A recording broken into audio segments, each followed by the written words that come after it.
Hello, everybody. Welcome to today's work session. We are going to talk about our strategic plan. Heather? Yes, absolutely. So today's a beautiful day. I walked through past the construction site, and actually, it made me think a little bit about the last time we got to see you. We were at the council retreat. But today's kind of a fun day. We've got some big announcements. I know Megan from Sustainability is going to come in a little bit, so we might want to keep that. Or Mayor, would you like to make an announcement? Let's go. Do it. All right, so you may have heard, but Raleigh has been selected as one of the 25 cities for the Bloomberg American Sustainable Cities Initiative. So give ourselves a round of applause for the great work. Good. So my name's Heather McDougall, and I'm with the Office of Strategy and Innovation. I have my small but mighty team with me here today. But today's announcement is about reminding ourselves of the possibilities of the future. And last time we were with you, we were at a different space, again, the soccer park. We might remember back to the panelists that we heard from. And we were in that state-of-the-art building, and we were talking with a state-of-the-art organization and hearing from them about the multiple pieces that they bring to the table and the ways in which they work with all of these different components, all the way from the high up down to that facilities guru. Right, if you remember, David was talking to us about the soccer pitch and the ways in which the day-to-day functionings of that make sure that is vibrant. And we were in that amazing building, and we talked about that. Like, a building is a structure. It's a foundation for what you have. But we also talked about build, if you remember, as the verb. And so they talked to us about really building partnerships, building excitement, building confidence and skills in your staff and your teammates, and co-building with your community the initiatives and programs that are for that next generation. And if you remember, we talked about the little girls and the little boys and how in these unique moments in time, the things we do here and now set the stage for that future. So our office, one of the things we do is we get the pleasure of overseeing the strategic plan. You've heard from us a little bit. The strategic plan for us is not a piece of paper that sits on a shelf. It is a vibrant, innovative, alive entity that is powered by the people here at our city. Many of the people are here with me today, and we're going to be celebrating many of them. So we have a couple things on our agenda for today. We're going to give you a little bit of a recap, just a little bit of a refresher, but we're going to really launch into 6 champion groups that we want to highlight today. And then we have some work for you to dive into. It'll be enjoyable, as always, because that's what the strategic plan is a way for us to build with our citizens the future that we want to see. All right, so let's dive in, a little bit of a refresher. So if we go back to that notion of foundations or buildings, we have several of them. So we've got the comp plan, we've got the CIP and the master plan. Those are our long-term documents, and those build out for over a decade or more. The strategic plan is that shorter time frame, usually 3 to 5 windows, and that goes back to that notion of our here and now. What are the objectives that will make actionable progress on specific programs and projects? And this is the way that we're able to quickly respond to the needs of our city and to quickly make changes or adaptations if we need to. But we set these programs, and then we choose what gets scaled and built for the future. And this feeds into our departmental business plans. And so as a city, all of these things are interwoven together. They build upon and gain strength as they go forward. And then obviously the budget. So that's how we allocate resources so that we can do these initiatives and programs. So keeping with our soccer theme, all right, so we want to introduce you to our starting lineup recap. Okay, again, this is not just a stagnant document. You have 300 city employees who are dedicating their time, their passion, their expertise. They are working across cross-departmental teams to bring these to life. So we have 95 teams currently in action, operating, ready to engage, and they're bringing to life all of this work that we have in our document. All right. And most of you are familiar with these, but these are our key focus areas. So these are the areas in which we want to really capture and inspire and, again, create and shape for the future. So we have arts and cultural resources, we have organizational excellence, growth and natural resources, transportation and transit, economic development and innovation, and safe, vibrant, and healthy community. At the retreat, you talked about your priorities, your here and now, your things that you want to make sure are happening. And we wanted to make sure that you understand those really align. Those are in alignment with our strategic plan. And right here and right now, we have a series of initiative teams that are working on infrastructure for sustainable growth, that are working for small business support, and really looking at that workforce of the future. Now you all got to go to the soccer stadium, you all got to meet the commissioner, and you got all to have that experience. Well, we want to make sure that our teams are also championed, that they get to be a part of this process of looking to a high-performing organization and getting some inspiration for it. So that's what my team does as well. We are here to champion and upskill these teams. So we decided to transform Raleigh Union Station.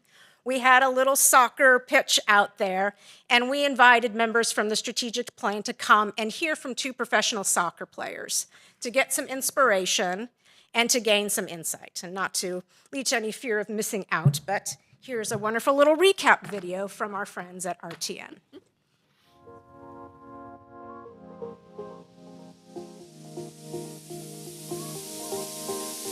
I'm here representing the Office of Strategy and Innovation, and I have with me Ann Jones, and she is founder of On the Team, and we're gonna have 200 City of Raleigh staff coming for today's event. We view this as an opportunity for people to come together, share ideas, think boldly, and to have those moments of inspiration, bringing professional athletes to share what they have gone through, what are their experiences, how do you build really strong teams. You know, some of the things that our women athletes are going to speak about today are things like stepping up, right? How do you know when it's go time to step up, and how do you do that? What does it take individually, and what kind of support do people need from their team in those moments? What does it mean to show up?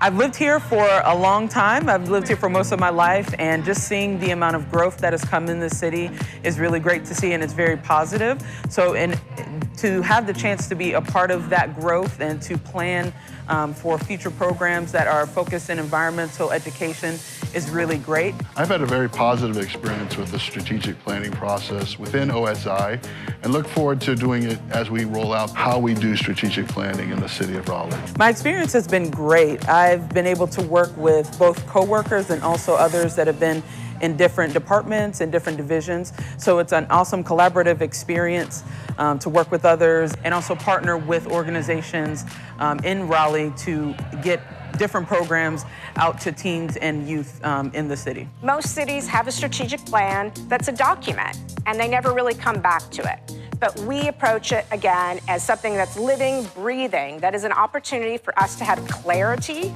about our goals, about our vision for the future, and something that will empower our city staff to want to be a part of it. Whenever growth comes, we want to make sure that we're being sustainable and great stewards of the city. So I'm very happy to be involved in that process. All right, so in that, we got to showcase some hidden talent of my team that I actually didn't know existed, and one of which was our smart city manager with his soccer skills there. But that takes us into our highlights. This is what we're here to do. We are here to storytell, we are here to champion, and to really let the great work of these initiative teams be showcased. If you remember, again, we've got 95 teams, so it was very hard to come up with 6. But we're going to showcase some that we feel really demonstrate some of those themes about collaborations and partnerships and allowing the community to come into the work that we do. So the first one is ACR 2.3. And this, many of you were probably at the opening of that new exhibit, A Century in the Making. And this gave us the chance to work with our community and to really highlight the cultural history of Southeast Raleigh. This one, we now have an FTE that is dedicated to African American histories, And we have 1,600 archival records that have been preserved and are a permanent part of this collection.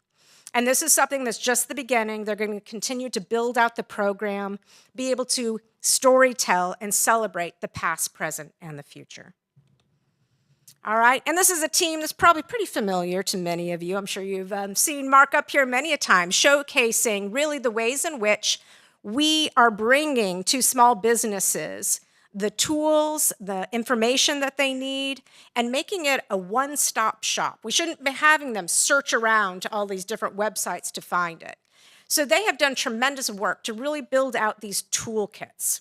So they have a series of roadmaps, which give you a step-by-step process if you want to open up a new restaurant. They have compiled a series of videos and trainings. That's a big ask that people are inquiring about, and it's right there on the website. And then they have this really intuitive small business insight tool where it gives you actual data and live information to help you make informed decisions. But one thing I also really want to highlight about this initiative is thinking about who are all of our small businesses.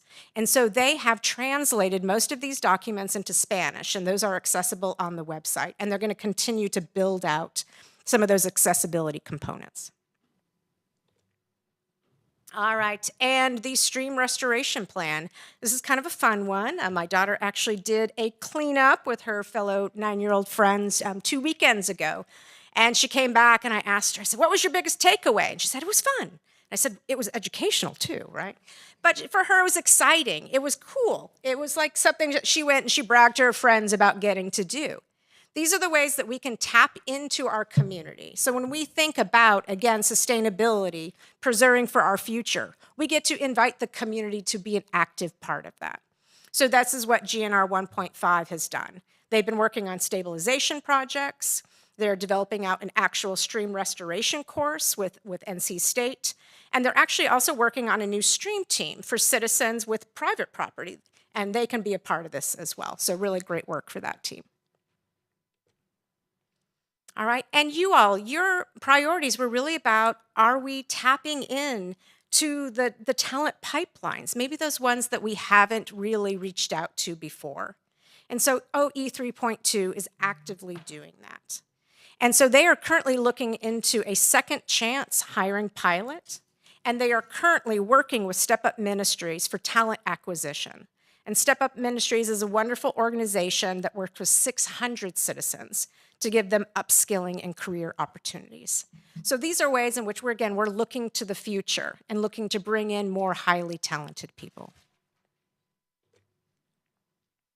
As we think about the health of our city, this is one in which we've really made some important partners to really help educate and to really provide, again, this knowledge of maybe ways in which we can intervene in times, all right? So this group has worked with the North Carolina Harm Reduction Coalition, and they have run already 2 educational courses. And those bring about awareness about addiction and overdose, and actually provide instruction on how to reverse overdose. And they're going to be continuing to build these out. They're going to be doing more of these programs and trainings with city staff. All right, and last but not least, this is always a good group here and many familiar staff faces, I think, as well. But this one, when we think about our policies, how do we make sure they actually resonate and feel that they're a part of the daily lives of our citizens? And so TT 2.2, they piloted a Commute Smart Ambassador Academy. And so they brought middle school students, and they got to learn about Vision Zero, cycling, transit history, and city planning. And they each got a bike for afterwards at completion. But again, we're looking to the younger generations. We're looking to them to see how the policies and procedures and programs that we run can actually resonate and be a part of their daily lives. So this was just 6. We could go on and on to celebrate the great work, but we wanted to bring some of these teams for you to today. So we now have a little bit of work for you. So I wanted to bring up Christina Leos, and she is our interim strategy and impact manager, and she's going to talk with you about some next steps for you. Good afternoon, council members. As Heather said, my name is Christina Leos. I'm serving as the Interim Strategy and Impact Manager with the Office of Strategy and Innovation, so I get the pleasure to support the overall strategic plan implementation. So in this next section, I'm going to review several proposed revisions to the current plan. We are nearing the end of the current version of the plan, and the Office of Strategy and Innovation will soon begin the process for developing the next version. Proposing revisions is a standard part of strategic plan operations. Every year, staff will bring those recommendations to you and request action. And the purpose of that is to ensure that the strategic plan remains relevant and that it is accurately reflecting the work that we're carrying out to advance our city priorities. You also are not usually asked to take action during a work session like this, but we were originally scheduled to deliver this presentation during the retreat in January. We were unable to deliver the presentation at that time, so now we're here before you today to request that action. Today we have 7 revisions. 5 of them are to mark initiatives complete, and 2 of them are to change the structure or the language of an initiative to better reflect the work that we're doing. So I'll go through each revision individually, and then I'll ask at the end for your action to approve.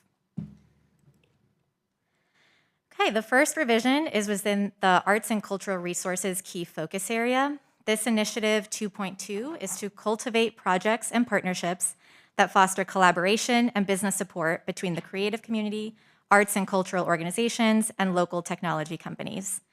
This team did lots of research and identified several recommendations for how we can better support artists and better integrate them within the business community. Several of these initiatives are now being implemented by city staff, including things like the Artist in Residence program and other opportunities for artist professional development. So staff is asking for this initiative to be marked complete. Within the Economic Development and Innovation Key Focus Area, Initiative 3.5 is to collaborate with state and regional partners to explore, recruit, and attract corporate headquarters to Raleigh to include evaluation of city strategies, tools, and marketing. The City of Raleigh has now transferred the formal economic development activities to the Chamber of Commerce, so staff has asked for this initiative to be marked complete. The third revision is within the Growth and Natural Resources Key Focus Area. Initiative 3.3 is to evaluate opportunities to enhance sustainability, energy efficiency, and renewable energy in new and existing city facilities. This team has completed all of the milestones outlined in their work plan, and they are most proud of some strategies that they identified for sustainable design within large construction projects. So they are now asking for this initiative to be marked complete. Another revision within Growth and Natural Resources is Initiative 4.2, which is to identify policy, partnership, and advocacy opportunities that would support modernization of the electricity distribution system and increase use of renewable energy sources.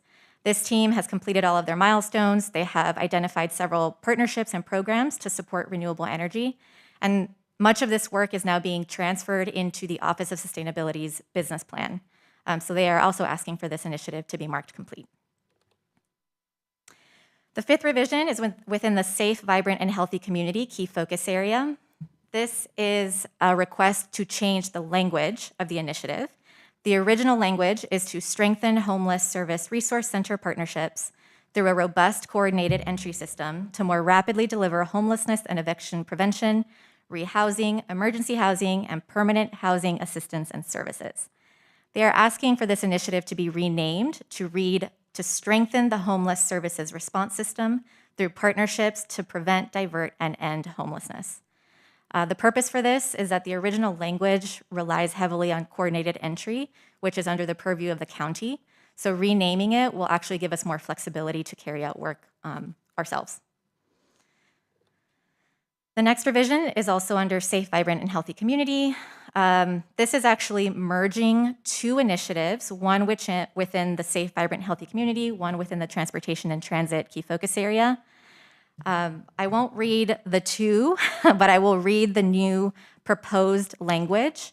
They are both around identifying areas of disinvestment and identifying strategies to address those issues. So the new language is to identify areas characterized by disinvestment and community harms, for example, poor air quality, disconnected transportation, and other environmental health outcomes, and to recommend mitigation strategies to implement solutions in these areas.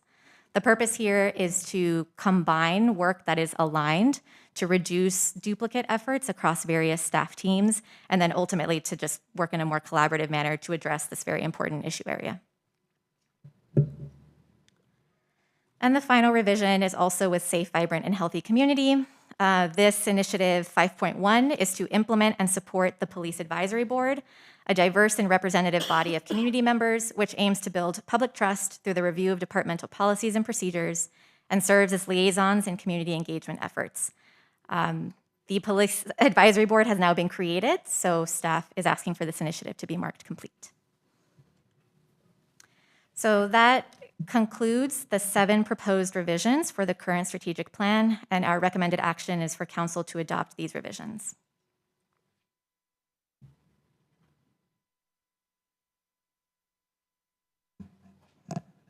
It's a work session. So,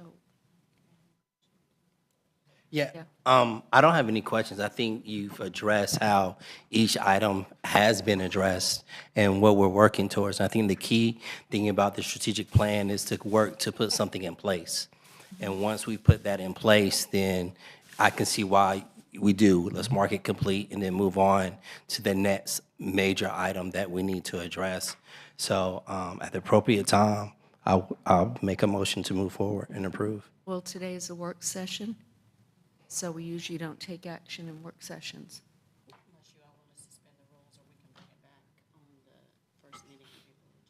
I would bring it back. That's usually what we do. And we had this, in Well, fact, I- the other day, and we asked that it be brought back to us. I move that be placed on the consent agenda at the next meeting. That's fine. Councilmember Black and then Patton. Good afternoon. Really great presentation. Enjoyed a lot of the things that I saw. My question, I guess, is more about what happens as you're nearing, completing things and looking for the next strategic plan coming out of the Office of Strategic Innovation, Strategy and Innovation, excuse me. Some of the things that I'm seeing are like things that can be closed and then opened up again to be looked at in a new context. So I'm curious, like, how you guys are approaching that, because I know like there's a set work plan that you've worked through, and now you've like marking these things complete. So are these spaces or areas of interest that you're going to circle back to look at like in new ways to come back to similar topics, but looking at them through the eyes and the lens of like the work that has already happened, and like what does that process look like? Yes, great question. And that's something that our team is actively working on with other city staff at the moment. A lot of the initiatives that are being marked complete or that have been marked complete before are still ongoing. The work is either living with a partner, there's a program established, it's now being run by a department through their business plan. So it's certainly not to say that this work will stop. And then you're absolutely right that we are actively looking at what are the initiatives that are currently in the plan. Should any of these be carried forward or be transformed in a new way for the next plan? And actually, the last part of our presentation today, we'll talk a little bit about that development process. We're much in the early stages of that currently. Yeah, I understand. It's just for me, one of the things that kind of popped up, and I don't know if you're like taking the recommendations, but specifically for the arts one, like looking at our creative economy and how we're like supporting and bolstering people who do like music or other things that are in creative economies that can like bring like happy spaces and like economic growth into the city through that lens. And that's something that, we talked a lot about the arts, but I think we do a lot with like painters and like types of visual artists and not like other forms of arts, and like feeding into the creative economic pipeline that could exist here for a lot of for that space here. But other than that, that was like my one question, because I was just curious how you're going to carry this plan forward, and what that process looks like. And I think you've explained it nicely. So that was my only question. Thank you. Councilmember Patton. Hi. Building off of the idea that it's almost time for the new strategic plan, when does that kick off? And I'm specifically asking because just a couple weeks ago, Bynum told us we have to write a new comprehensive plan, and that's just a lot of plans that we need a lot of community input on. Yes, I will get to that timeline in this exact next section of the presentation. We have technically started that process already by working with internal staff to identify, what has worked, what has not worked, what are you proud of, and then we'll carry on lots more activities over the next year. And again, you'll see that in just a minute. Okay, cool. Sorry, I didn't realize there was more, so I was asking all my questions, but I will look forward to getting to that section. And then this one also might be addressed later, and it also might not be for you, it might predate you, but might be for you, Madam City Manager. But I think our council committees are meant to align with the strategic plan, but we don't have a council committee for organizational excellence or arts and cultural resources. I was curious of any context about why we don't have those ones. So we had conversations years ago at the point that we implemented the plan. Organizational excellence is internal-facing departmental operational responsibilities, and that is not a council role or a community role. So that's the reason why we don't have organizational excellence. However, there are some elements that come out of organizational excellence that do make it to the table, council table, for deliberation and ultimate action and implementation. But the previous council at the point of the development of the plan and the implementation of the plan wanted to make sure that there was a separation of operations, which is truly staff, and then those things and activities that help to advance and move the city. Globally, the city, not necessarily the organization. And the arts one?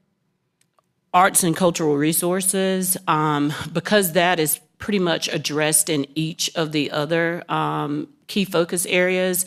There wasn't, because arts in and of itself is not our sole responsibility, so we kind of looked at activities that were solely in our purview as a local unit of government, and arts and cultural resources is embedded in each of the other key focus areas to a certain extent, so that it is captured.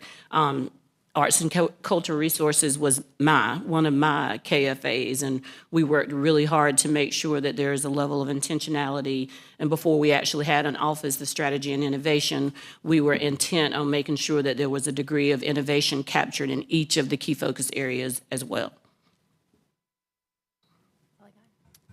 Councilmember Jones. Thank you so much for the presentation. I just had a question back to 4.1, so Safe, Vibrant, Healthy Community 4.1. I was talking about how to reverse overdose. I am the liaison for SUAC, so our Substance Use Advisory Commission, and I was wondering, what is your relationship with the board, with this specific board? I will need to rely on some assistance from staff to answer that question. So I think Evan, is Evan here? Evan, do you? And just to give some context, I go to the board meetings, and I'm just wondering that we're trying to get our footing and make sure that we know what to do in that process. And I want to make sure that we are doing what you guys have already set out in this strategic initiative. But I guess I didn't even realize that we had one, so I want to make sure that they did. And if you've already had conversations with them, I just wanted to see what that looked like so far. Yeah, good afternoon, Mayor, members of council. Councilmember Jones, I'm not entirely sure about the nature of the conversations that may have happened between the initiative team and SUAC. I know that that's something that we have offered some feedback on to the initiative team to make sure that the work is aligned. I just don't know the intimate details of some of that conversation, but we can certainly find out. No, and I guess it's more so that Yeah. we are continuing to have that conversation. There are some that match up with our boards and commissions, like the Police Advisory Board. This one is the substance use. So I just wanted to know, predating when I was on council, what that relationship looked like, so I can help uplift that as we continue our meetings. Sure. If I may, as the prior liaison, a lot of that, as far as this, was really pulling the community in and being a part and working. Like, one of the issues, the challenges we have now is having people in the community that they're recovered, and being a part of the committee to help us come up with initiatives and ideas to address the different issues. One of the other things that came out of this was working with Safe Light. They had a program and working with those as far as opioids and overdose and coming off. So working through them, between that board, that was how this initiative was being addressed as far as the community partnership and things of that nature. Thank you so much. Any other questions before we continue? Okay, thank you.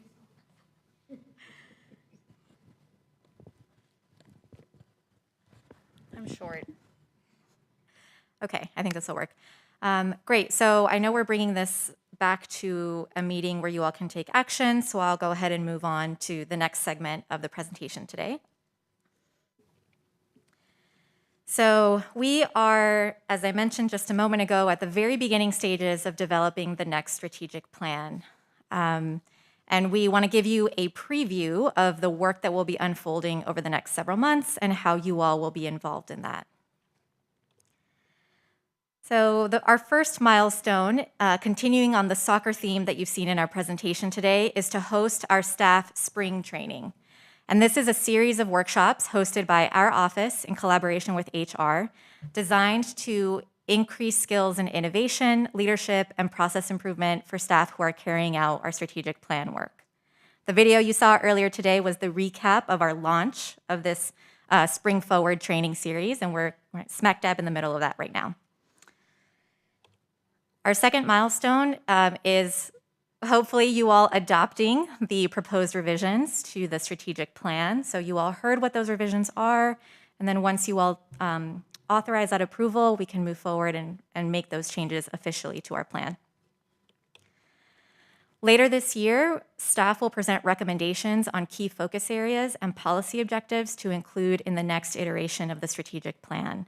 We will be building on the priorities you all identified during the council retreat in January, and we will also be incorporating any additional priorities that might come up over the next few months. This will build the foundation for our fourth milestone, which will be staff drafting initiatives that will advance those policy objectives that are laid out for the next strategic plan. So before we move on to the final segment of today, I want to highlight a couple of quotes that actually came from you all at a council session last summer.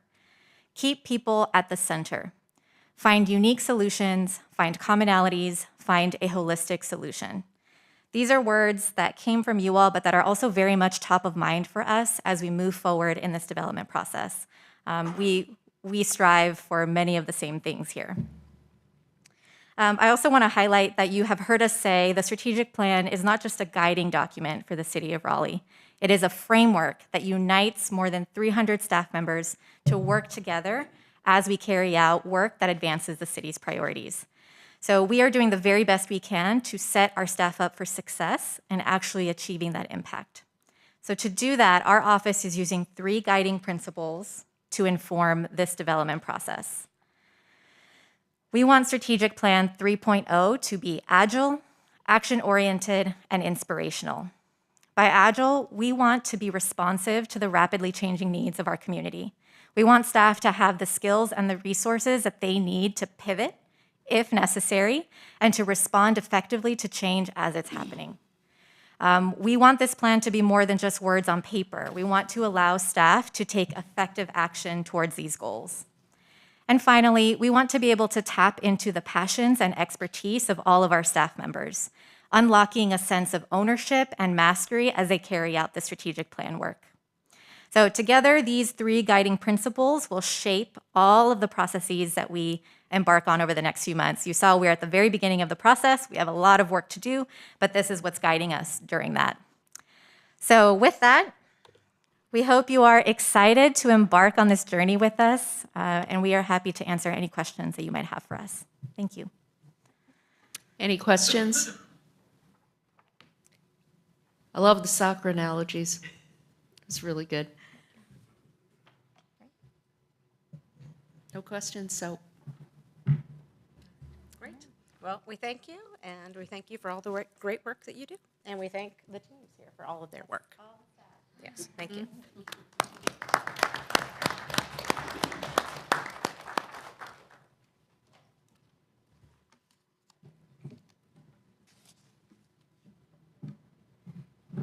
Okay.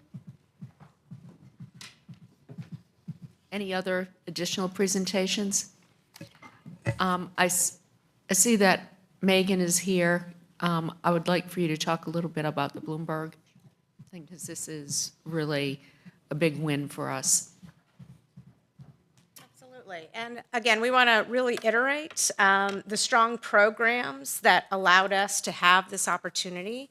There are 19,000 cities and towns in the United States, and Raleigh was selected as one of 25 for this new initiative. So we just really want to celebrate the work that's done across the departments, and that will allow us to successfully build upon this new initiative.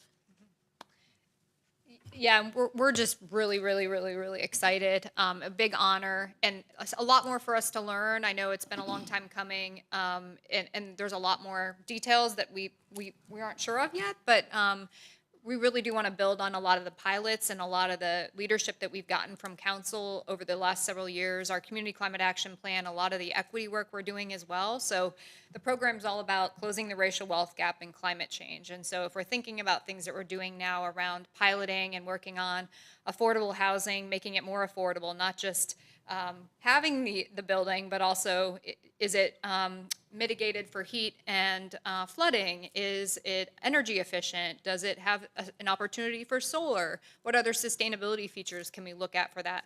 There's a lot of different kinds of affordable housing, and we're doing a lot of different kinds of pilots because there's a lot of different challenges and opportunities with different kinds of housing too. So that's one area. Another would be transportation electrification. As that happens over time, we want to make sure everybody has that opportunity to move towards clean transportation, whether that's electrification, clean fuels, bus rapid transit, getting out of a car totally, an e-bike pilot, all the different kinds of things, making sure those are aligned. Things like our sustainable business toolkit, our small business toolkits, a lot of things that Heather can talk about around entrepreneurship and really thinking about how we're innovating and working with a lot of community-based organizations as well that really help us build these pilots. So when we think about the NOAA grant that we also have to look at vulnerable populations and empowering them to understand how they're most impacted by climate change, how do we then layer that in with the entrepreneurship and other economic opportunities to really think about that from a bigger lens? So we're excited to talk to the community and other partners about what kind of things that we can pilot and bring on this I-team of 3 people, a director, a designer, and then a third that's going to work on things like data and storytelling and things as well to have more capacity. Because we have a lot of ideas and a lot of the community has a lot of ideas, and then to start new things is always a lot more work. And so having the resources with Bloomberg and all of their partners and the I-team is going to be amazing. So we're really excited about that. And we have them for 3 years. Again, that is fully supported by Johns Hopkins University. And so what we're excited about, you can imagine. So you already have these great city teams and departments that are advancing these initiatives. And then we have our amazing community-based organizations that are aligned with those goals. And so now we bring in this I-team. And so now we're going to have 3 entities really working together. And for 3 years, having that opportunity to really hone in and focus on climate action and wealth equity. The design of it is to be very action-oriented. So they're going to quickly come in. Again, it's a co-creation process with our community to identify some of those key priorities. And then it will be a portfolio of pilots that they will be testing and iterating. And then Bloomberg brings to us technical advisors, grant writers, so that then we can go after federal grants and make sure that what we are piloting and testing, we get to keep and we get to build and we get to scale and have that for the future. So it's been a very successful model. Durham had a very successful time with this. We're happy to announce that Charlotte also is going to be in that program with us. So we're really interested in exploring what's the possibility of maybe a corridor, right? From Charlotte down to Raleigh, and think about building partnerships. So tremendously excited, a lot of great work from the staff went into this, and so we're very excited, and we think it really aligns with many of your key priorities as well. Yeah, I just want to add, it's been fun working with you on this. Lots of time went into it. Both of you showed a tremendous amount of creativity, intentionality, leadership. Going to DC, I think we all sealed the deal. That was a game changer there. But I just want to say thank you. I know the work that went into this and really appreciate it. And I really, too, cannot stress enough having the access to grants in grant writing and that expertise through Bloomberg, I mean, that can change a lot of things that we do and the way we do it. So, good work. Yeah, absolutely. But it was very, I mean, it's easy because they were drawn to Raleigh for this great foundation that we have. And they really did see us as a leading city in this. And so they're also looking to us to really shape out some of these new programs and initiatives that then other cities can look at and other cities can replicate. Councilmember Harrison? Yeah, I just want to say congratulations to everyone involved making this happen. Really excited to see what can take place. This may be a hyper-specific idea, but just to put it out there, as we're thinking about affordable housing and just really upping, I'd say, the quality of life, in these developments, whether that's environmental or the way the structures are built, their locations. I want to just put it out there, some consideration around noise. I have a particular rezoning case that's offered some affordable housing on site, and it's right next to 40. And so I asked them to consider perhaps a fountain that would be in there, perhaps related to the stormwater control device. I'll have to find out if that's okay, Wayne. I don't know. But, there's just, I think oftentimes, there are some noisier areas of town, and if you're close to the highway, your rents are going to be lower, which is great, perhaps, but also making sure that that is not a burden to residents. So that's just something I've been thinking about, and as we have a lot of highway development and road development everywhere, I don't know if that's a piece that we think about in our policies or guidance. Yeah, and I think that goes to that holistic approach to how we are tackling these challenges. No, you bring up a really good point because it is about quality of life. And I think we're looking to, and it's going to depend on the site, right? So when it's close to somewhere we know is noisy, maybe it's worth that investment. And in another area that's quieter, then maybe not. So I think that's where we want to create a menu of options and then see what that looks like. Because I think there's been some really good models out there in other affordable housing that have looked at noise as a really important piece. And that makes a big difference for quality of life for sure. And especially when you're living with a lot of other people, a lot of us know that have lived in apartments before, that can really help. So it's an important piece. Another area is design and health. It's amazing the difference that can make on people's mental health, physical health, whatnot. And as we continue to look at affordable housing especially, that type of intentionality, I think, would be super. Absolutely. And I think we have a lot of what we call purpose-built communities here in the city that we can draw on that when you think about, again, all of the components that come into that quality of life. Any other questions? Okay, thank you so much. Our meeting is adjourned. Thank you for your good work. Really appreciate it.